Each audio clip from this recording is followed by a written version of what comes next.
আসছে হাতে আংটি আমি খাবো পেরে রসইতে ইঁদুর ছানা ভয়ে মরে দীর্ঘইতে ঈগল পাখি পাচে ধরে রস্যুতে উঠ চলেছে মুখটি তুলে দীর্ঘইতে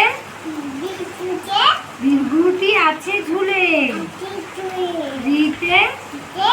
ঋষি মশাই বসেন পুজোয় লিতে লিকার যেমন ডিগবাজি খায় এতে এক্কা গাড়ি খুব ছেটেছে ওই দেখো ভাই চাঁদ উঠেছে।